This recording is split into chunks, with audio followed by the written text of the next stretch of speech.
सड़क के किनारे वह ठेला रोज की तरह लगा हुआ था। वही पुरानी, थोड़ी टेढ़ी लकड़ी की गाड़ी, वही बोरियों में भरी सब्जियां, आलू, प्याज, टमाटर, भिंडी, और उसी ठेले के पीछे खड़ा था अमन। अमन, उम्र करीब 28 साल, चेहरे पर मेहनत की लकीरें, आंखों में थकान और जिम्मेदारियों का बोझ। कपड़े साफ थे मगर सस्ते, जूतों पर धूल जमी थी, जैसे जिंदगी ने ही उन्हें कभी चमकने का मौका नहीं दिया हो। सुबह के 10 बज चुके थे। सड़क पर आवाजें बढ़ने लगी थीं, बसों के हॉर्न, रिक्शों की घंटियां, लोगों की भागदौड़। अमन जोर से आवाजें लगाता, ताजा सब्जी ले लो बहन जी, आज ही आई है, सस्ती दूंगा। उसकी आवाज में उम्मीद कम और मजबूरी ज्यादा थी। वह पिछले 5 साल से यही कर रहा था। पिता की मौत के बाद यही ठेला उसकी दुनिया बन गया था। मां बीमार रहती थी, छोटी बहन कॉलेज में पढ़ रही थी, और अमन अपने सपनों को कहीं पीछे छोड़कर सब्जी बेचने लगा था। उसने कभी शिकायत नहीं की, क्योंकि गरीबों को शिकायत करने का हक नहीं होता। अचानक एक अलग सी गाड़ी सड़क के उस हिस्से में आमतौर पर महंगी गाड़ियां नहीं आती थीं, लेकिन उस दिन एक काली रंग की चमचमाती एसयूवी आकर रुकी। अमन ने ध्यान नहीं दिया। उसे लगा कोई साहब होंगे, आगे निकल जाएंगे, लेकिन गाड़ी रुकी ही रही। फिर गाड़ी का दरवाजा खुला। पहले एक ड्राइवर उतरा, फिर उसके पीछे से एक औरत, और उसी पल अमन का हाथ सब्जी तौलते तौलते रुक गया, क्योंकि वह औरत आम नहीं थी। डीएम सोनाली, सफेद साड़ी, नीले बॉर्डर की, बाल सलीके से बंधे हुए, आंखों में आत्मविश्वास और चेहरे पर सख्ती। वह कोई और नहीं, डिस्ट्रिक्ट मजिस्ट्रेट सोनाली वर्मा थीं। पूरा इलाका उन्हें जानता था। ईमानदार, सख्त और निडर अफसर, जिसका नाम सुनकर घूसखोर अफसरों की रातों की नींद उड़ जाती थी। अमन को यकीन ही नहीं हुआ। डीएम यहां? उसके मन में सवाल उठा। सोनाली ने चारों तरफ नजर डाली, फिर सीधे अमन के ठेले की तरफ कदम बढ़ाए। आसपास खड़े लोग सन्न रह गए। कोई फुसफुसाया, डीएम साहिबा हैं।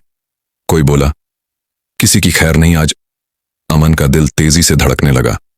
उसने जिंदगी में कभी किसी अफसर से सीधी बात नहीं की थी। पहला सवाल सोनाली उसके सामने आकर रुकी। सब्जी कितने की है? उनकी आवाज शांत थी मगर असरदार। अमन हड़बड़ा गया। जी, आलू 20 रुपये किलो, प्याज 25। सोनाली ने ध्यान से सब्जियां देखी, फिर अमन के चेहरे को। रोज यहीं लगाते हो? जी, 5 साल से। किराया देते हो? अमन चौंक गया। यह सवाल खतरनाक था। जी, मतलब? उसका गला सूख गया। सोनाली की आंखें तेज हो गईं। सच बताओ। अमन ने सिर झुका लिया। जी, हफ्ते का देना पड़ता है। चारों तरफ सन्नाटा। सोनाली की उंगलियां मुट्ठी में बदल गईं। किसे देते हो? अमन ने डरते डरते जवाब दिया। नगर पालिका के कुछ लोग आते हैं। सोनाली ने गहरी सांस ली। उनका शक यकीन में बदल चुका था, लेकिन वह सिर्फ जांच के लिए नहीं आई थी। अमन को लगा अब मुसीबत आने वाली है, या तो ठेला हटेगा या चालान कटेगा। लेकिन सोनाली ने अगला सवाल कुछ और ही पूछा। तुम पढ़े लिखे हो? अमन हैरान रह गया। जी, इंटर तक। फिर ये काम? अमन की आंखों में दर्द उतर आया। मजबूरी है मैडम। सोनाली ने पहली बार नरमी से देखा। नाम क्या है? अमन। भीड़ और डर। अब आसपास भीड़ जमा हो चुकी थी। लोग वीडियो बनाने लगे। कुछ खुश थे, कुछ डरे हुए। अमन के मन में सिर्फ एक डर था, कहीं ये ठेला न छिन जाए। उसकी मां का चेहरा आंखों के सामने आ गया। बहन की फीस याद आ गई। सोनाली ने ड्राइवर की तरफ देखा। गाड़ी यहीं रहने दो। फिर अमन से कहा, मुझसे ऑफिस में मिलना है। अमन का दिल बैठ गया। ऑफिस? उसने कांपती आवाज में पूछा। हाँ, कल सुबह 10 बजे। जी, लेकिन डरो मत, सोनाली ने साफ कहा। तुमने कुछ गलत नहीं किया। हाँ जी। इतना कहकर वह वापस गाड़ी की ओर मुड़ गई। तुमने कुछ अमन अकेला रह गया। गाड़ी चली गई। धूल फिर से हवा में उड़ने लगी। लोगों की भीड़ छूट गई, लेकिन अमन वहीं खड़ा रह गया। उसके हाथ कांप रहे थे। डीएम मुझे क्यों बुला रही है? मेरे जैसे सब्जी वाले को? उसके मन में सैकड़ों सवाल थे। उसे नहीं पता था कि यह मुलाकात उसकी जिंदगी की दिशा बदलने वाली है, क्योंकि सोनाली सिर्फ अफसर बनकर नहीं आई थी। वह एक राज, एक जांच और एक तूफान लेकर आई थी जो पूरे सिस्टम को हिला देने वाला था। रात बहुत भारी थी। अमन बिस्तर पर लेटा था, लेकिन नींद उसकी आंखों से कोसों दूर थी। छत के पंखे की आवाज हर पल उसे याद दिला रही थी। कल सुबह डीएम ऑफिस जाना है। मां दूसरे कमरे में खांस रही थी।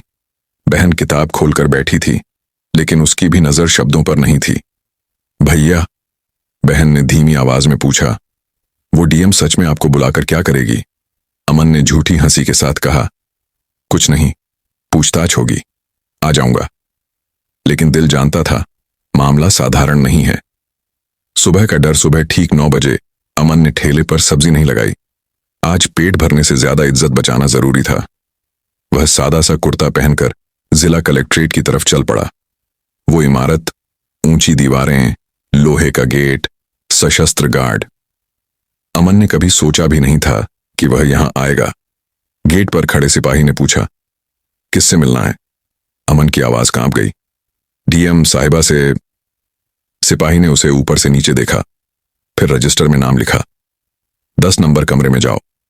डीएम का कमरा बड़ा था, साफ सुथरा, दीवार पर तिरंगा, पीछे भारत का नक्शा, और सामने कुर्सी पर बैठी थी सोनाली वर्मा। आज उनका चेहरा और ज्यादा सख्त लग रहा था। बैठो, उन्होंने बिना देखे कहा। अमन बैठ गया। उसके हाथ पसीने से भीग चुके थे। सोनाली ने फाइल बंद की और सीधे उसकी आंखों में देखा। डरो मत, लेकिन झूठ भी मत बोलना। असली सवाल, तुमसे हफ्ते का पैसा कौन लेता है? अमन चुप रहा। सोनाली की आवाज तेज हुई, नाम बताओ। अमन ने हिम्मत जुटाई। नगर पालिका के बाबू लोग और कभी कभी थाने के सिपाही भी। कमरे में सन्नाटा छा गया। सोनाली की आंखों में आग थी। कितना देते हो? हफ्ते का 500। और सब्जी वाले? सबसे लेते हैं मैडम। सोनाली कुर्सी से खड़ी हो गई। मतलब पूरे इलाके से अवैध वसूली। उन्होंने गहरी सांस ली। क्यों चुना अमन को? अमन ने डरते हुए पूछा। मैडम, आपने मुझे ही क्यों बुलाया? सोनाली कुछ पल चुप रही, फिर बोली, क्योंकि तुम डरते हो लेकिन बिके नहीं हो। अमन हैरान रह गया। कल जब मैंने पूछा, तुम चाहो तो झूठ बोल सकते थे, लेकिन तुमने सच कहा। उन्होंने टेबल पर एक फाइल रखी। ये पिछले 6 महीने की शिकायतें हैं। ये हर एक शिकायत दबा दी गई, और जो शिकायत करने गया उसका ठेला टूटा। अमन का खून जम गया। सिस्टम का जाल। सोनाली बोली, ये पूरा नेटवर्क है, नगर पालिका, पुलिस और ऊपर बैठे लोग। मैं अकेली सबको नहीं पकड़ सकती। अमन ने घबराकर कहा, मैडम, मैं क्या कर सकता हूं? सोनाली की नजर तेज हो गई। गवाह बनो। अमन का दिल बैठ गया। मैडम, ये लोग मुझे मार देंगे। सोनाली शांत स्वर में बोली, अगर तुम चुप रहे तो ये हर रोज सैकड़ों अमन को मारते रहेंगे। कमरे की हवा भारी हो गई। अमन की मजबूरी। अमन की आंखों में आंसू आ गए। मैडम, मेरी मां बीमार है, बहन पढ़ती है, अगर मुझे कुछ हो गया तो? सोनाली ने पहली बार अमन के कंधे पर हाथ रखा। तुम्हें कुछ नहीं होगा, मैं हूं। लेकिन यह भरोसा कागज जैसा कमजोर था। बाहर की साजिश। उसी समय कलेक्ट्रेट के बाहर 2 लोग खड़े थे, नगर पालिका का ठेकेदार और थाने का एक दारोगा। डीएम कुछ ज्यादा ही पूछताछ कर रही है, दारोगा बोला। ठेकेदार ने दांत पीसते हुए कहा, उस सब्जी वाले से ही शुरू हुआ है सब, उसे चुप कराना पड़ेगा। निर्णय अंदर कमरे में। सोनाली बोली, आज से जो भी पैसा मांगे रिकॉर्ड करो। उन्होंने अमन को एक छोटा सा रिकॉर्डर दिया। और जो होगा मुझे बताओ। अमन ने कांपते हाथों से रिकॉर्डर लिया। उसे लग रहा था जैसे उसने मौत को हाथ में पकड़ लिया हो। घर वापसी। शाम को अमन घर लौटा। मां ने पूछा, क्या हुआ बेटा? अमन ने मुस्कुराकर कहा, कुछ नहीं मां। लेकिन उसकी मुस्कान झूठी थी। रात को वह छत पर बैठा आसमान देखता रहा। उसे नहीं पता था अब वह सिर्फ सब्जी वाला नहीं रहा, वह सिस्टम के खिलाफ गवाह बन चुका था। और जो सच के रास्ते पर चलता है उसके लिए हर मोड़ पर खतरा होता है। रात बहुत भारी थी। अमन बिस्तर पर लेटा था, लेकिन नींद उसकी आंखों से कोसों दूर थी। छत के पंखे की आवाज हर पल उसे याद दिला रही थी। कल सुबह डीएम ऑफिस जाना है। मां दूसरे कमरे में खांस रही थी। बहन किताब खोलकर बैठी थी, लेकिन उसकी भी नजर शब्दों पर नहीं थी। भैया, बहन ने धीमी आवाज में पूछा। वो डीएम सच में आपको बुलाकर क्या करेगी? अमन ने झूठी हंसी के साथ कहा, कुछ नहीं, पूछताछ होगी, आ जाऊंगा। लेकिन दिल जानता था मामला साधारण नहीं है। सुबह का डर। सुबह ठीक 9 बजे अमन ने ठेले पर सब्जी नहीं लगाई। आज पेट भरने से ज्यादा इज्जत बचाना जरूरी था। वह सादा सा कुर्ता पहनकर जिला कलेक्ट्रेट की तरफ चल पड़ा। वो इमारत, ऊंची दीवारें, लोहे का गेट, सशस्त्र गार्ड। अमन ने कभी सोचा भी नहीं था कि वह यहां आएगा। गेट पर खड़े सिपाही ने पूछा, किससे मिलना है? अमन की आवाज कांप गई। डीएम साहिबा से। सिपाही ने उसे ऊपर से नीचे देखा, फिर रजिस्टर में नाम लिखा। 10 नंबर कमरे में जाओ। डीएम का कमरा बड़ा था, साफ सुथरा। दीवार पर तिरंगा, पीछे भारत का नक्शा, और सामने कुर्सी पर बैठी थी सोनाली वर्मा। आज उनका चेहरा और ज्यादा सख्त लग रहा था। बैठो, उन्होंने बिना देखे कहा। अमन बैठ गया। उसके हाथ पसीने से भीग चुके थे। सोनाली ने फाइल बंद की और सीधे उसकी आंखों में देखा। डरो मत, लेकिन झूठ भी मत बोलना। असली सवाल, तुमसे हफ्ते का पैसा कौन लेता है? अमन चुप रहा।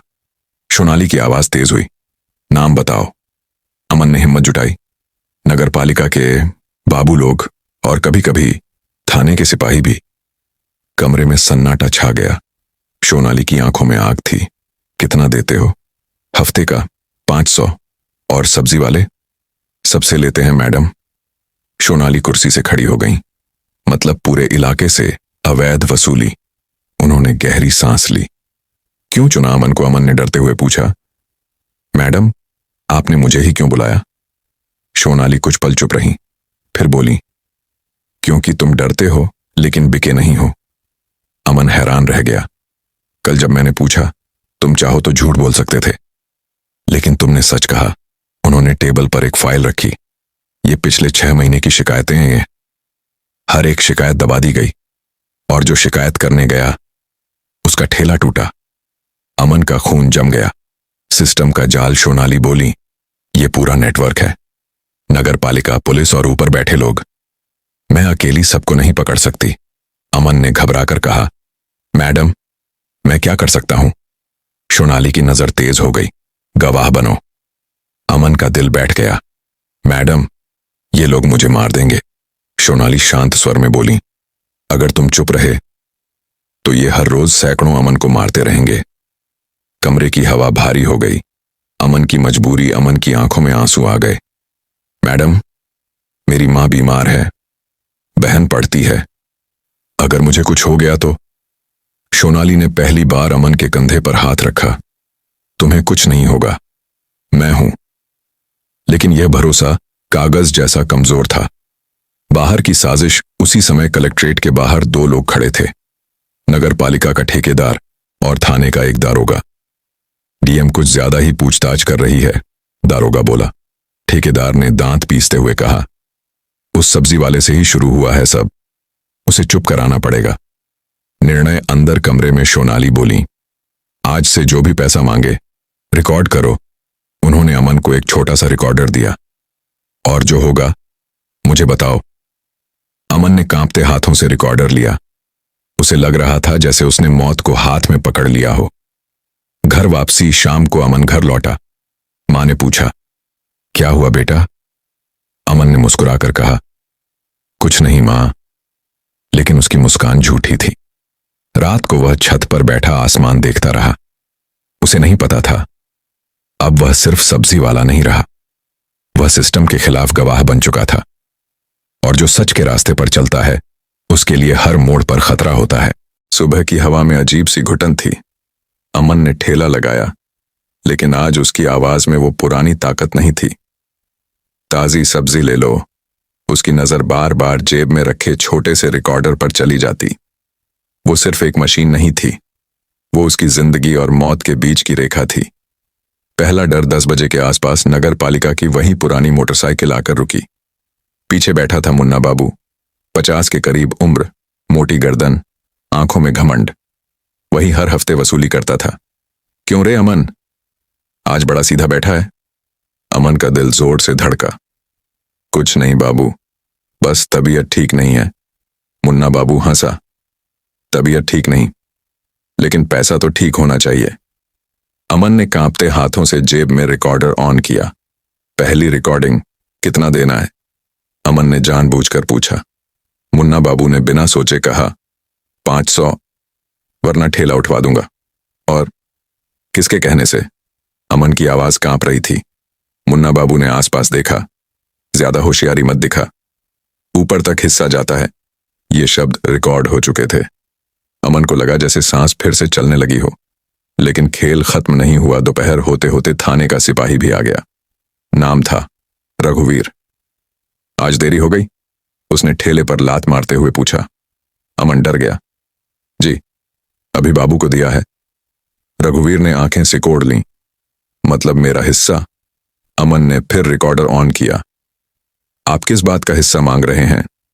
रघुवीर ने गुस्से में कहा। ज्यादा सवाल करेगा तो थाने में बंद कर दूंगा। यह भी रिकॉर्ड हो गया। शाम का तूफान अमन को लगा काम हो गया है। वह ठेला समेटने लगा। तभी पीछे से आवाज आई, अमन। वह मुड़ा। 4 लोग खड़े थे। सबके चेहरे अजनबी, लेकिन आंखें खतरनाक। चल, बात करनी है। अमन पीछे हटने लगा। मैं घर जा रहा हूं। एक ने उसका कॉलर पकड़ लिया। बहुत होशियार बन रहा है आजकल। पहली मार उसे गली में खींच लिया गया। पहला घूंसा सीधे पेट पर पड़ा। अमन जमीन पर गिर गया। रिकॉर्डर कहां है? एक ने चिल्लाकर पूछा। अमन चुप रहा। दूसरा लात मारते हुए बोला, डीएम को हीरो बनने की जरूरत है क्या? अमन का शरीर दर्द से टूट रहा था। खून और खामोशी। किसी ने डंडा उठाया। आज सबक सिखाएंगे। डंडा उसके हाथ पर पड़ा। हड्डी चटकने की आवाज आई। अमन की चीख गली में गूंज गई। उसी पल किसी ने दूर से चिल्लाया, पुलिस आ रही है। चारों भाग खड़े हुए। अमन वहीं पड़ा रहा, खून से लथपथ।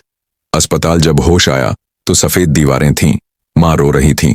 बहन का चेहरा पीला था। डॉक्टर ने कहा, हाथ में फ्रैक्चर है। अमन ने आंखें बंद कर लीं। उसने हार नहीं मानी थी, लेकिन कीमत चुका रहा था। डीएम का गुस्सा रात को सोनाली अस्पताल पहुंची। अमन को देखकर उनकी आंखें नम हो गईं। माफ करना, उन्होंने धीमे से कहा। अमन ने दर्द में भी कहा, मैडम, रिकॉर्डिंग हो गई है। सोनाली की आंखों में आग जल उठी। अब ये बच नहीं पाएंगे।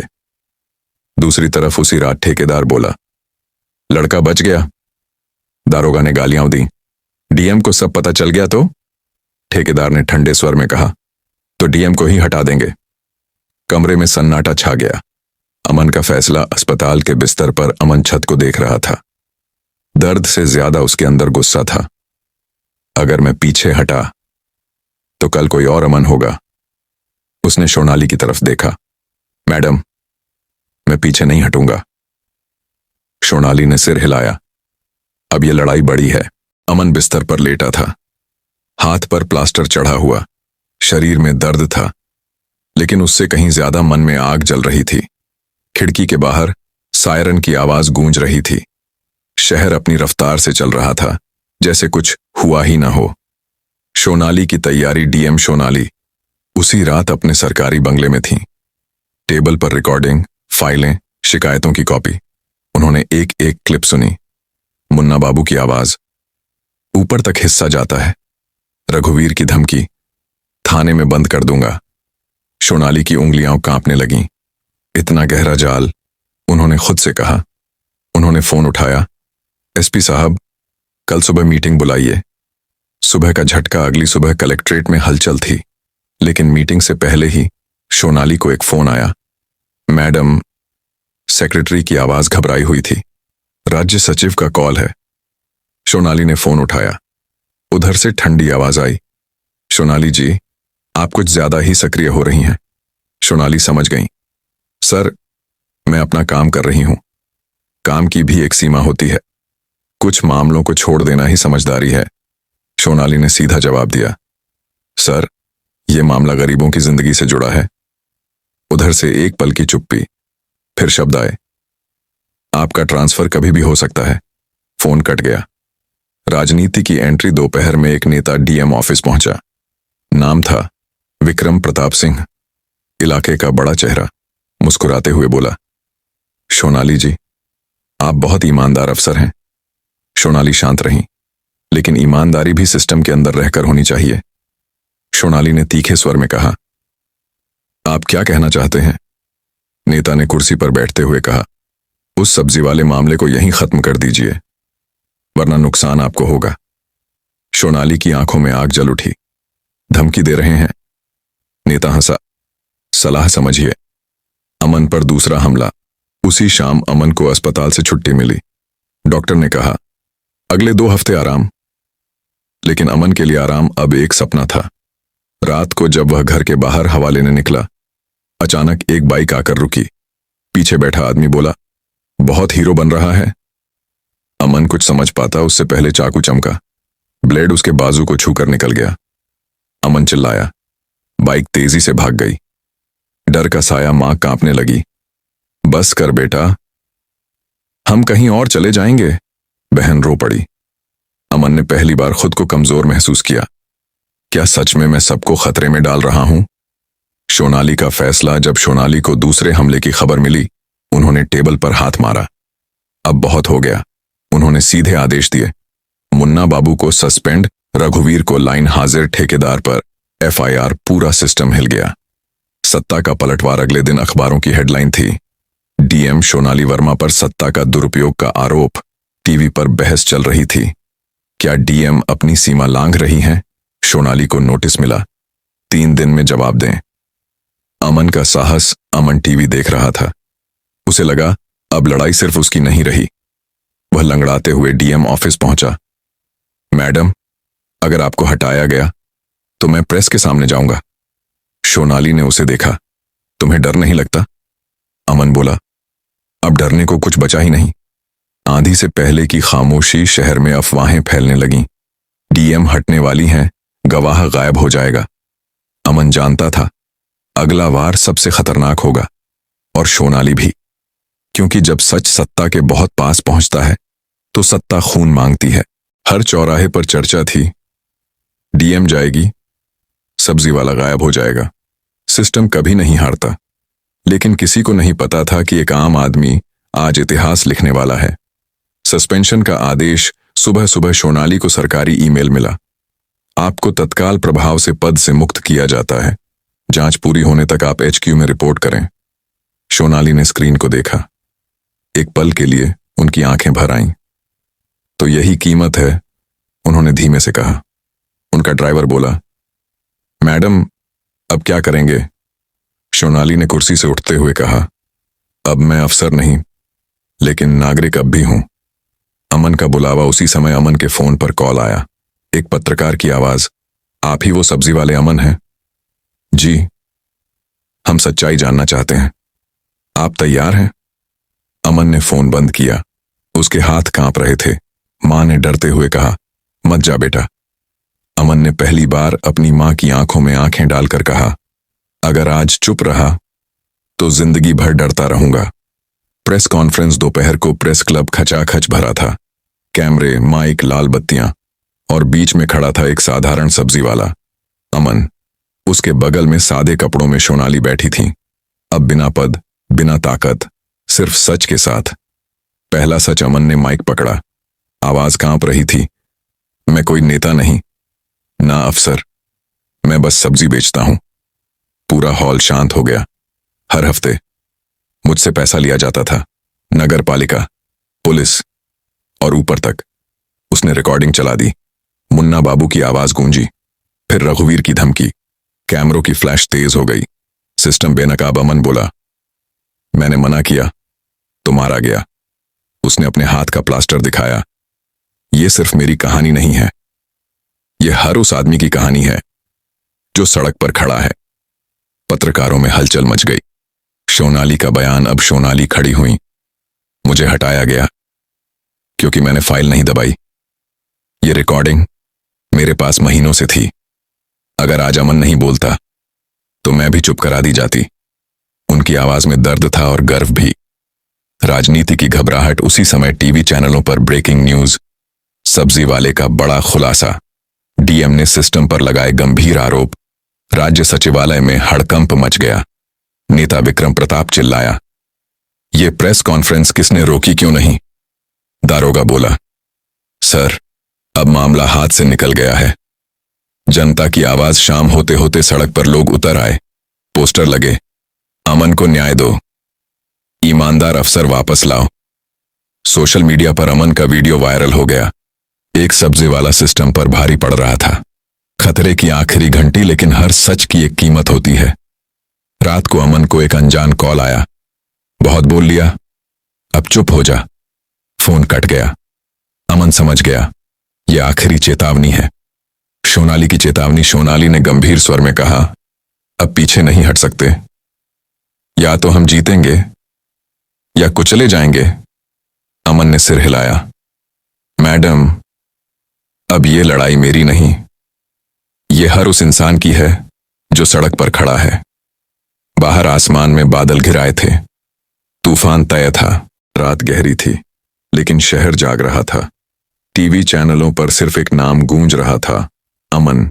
सड़क किनारे सब्जी बेचने वाला अमन अब सत्ता के लिए सबसे बड़ा खतरा बन चुका था। आखिरी साजिश। राज्य सचिवालय के एक बंद कमरे में विक्रम प्रताप सिंह बैठा था। टेबल पर फोन पटकते हुए बोला, ये लड़का ज्यादा जिंदा नहीं रहना चाहिए। एक ठंडे चेहरे वाला आदमी बोला, दुर्घटना दिखा देंगे। कमरे में सन्नाटा था। फैसला हो चुका था। खतरे की रात। उधर अमन अपने घर में बैठा था। मां पूजा कर रही थी। बहन चुपचाप खिड़की से बाहर देख रही थी। अमन को बेचैनी हो रही थी। सोनाली का फोन आया। आज रात सावधान रहना, मुझे इनपुट मिला है। अमन ने हल्की मुस्कान के साथ कहा, मैडम, अगर आज कुछ हो गया तो पीछे मत हटना। फोन कट गया। मौत सामने। रात करीब 11 बजे अमन दूध लेने बाहर निकला। गली सुनसान थी। अचानक एक तेज रफ्तार कार सीधे उसकी तरफ बढ़ी। अमन समझ गया। उसने छलांग लगाई। कार दीवार से टकरा गई। पीछे से 2 आदमी उतरे। एक के हाथ में पिस्तौल थी। बहुत हीरो बन गया था। उसने ट्रिगर दबाया। एक आवाज, रुको। तेज लाइटें जलीं। पुलिस की गाड़ियां। एसपी खुद आगे आए। हथियार नीचे रखो। गोली नहीं चली। इस बार दोनों आदमी पकड़े गए। सच का पलटवार। पूछताछ में सब टूट गए। नाम, रिकॉर्ड, ऑर्डर, सब सामने आ गया।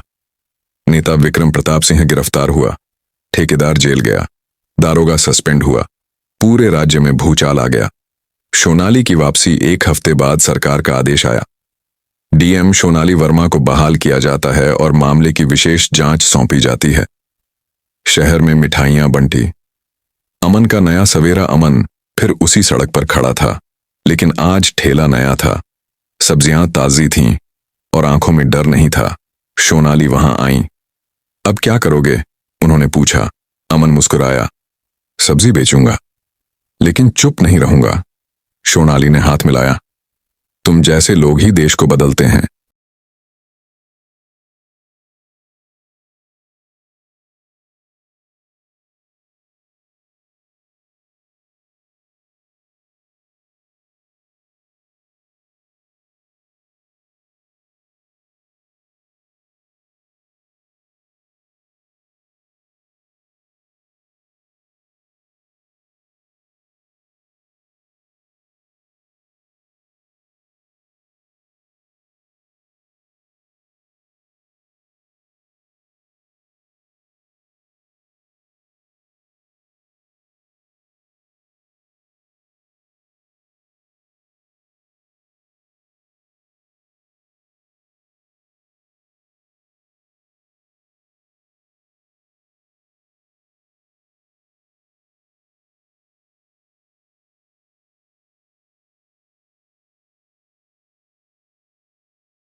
एक सवाल, क्या कभी आपने सोचा है कि सड़क किनारे सब्जी बेचने वाला एक आम लड़का अचानक सिस्टम के निशाने पर क्यों आ जाता है?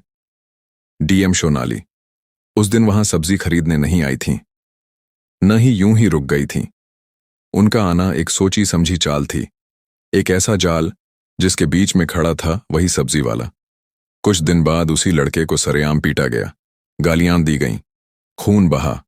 और हैरानी की बात यह है कि जिस डीएम को लोग मसीहा समझ रहे थे, उसी के एक इशारे से सब कुछ शुरू हुआ। क्यों? डीएम उस लड़के से क्या चाहती थी? उसे मोहरा क्यों बनाया गया? और क्या सच में उसकी पिटाई के पीछे डीएम का ही हाथ था? चलिए जानते हैं सड़क के उसी किनारे से शुरू हुई इस खौफनाक कहानी का सच।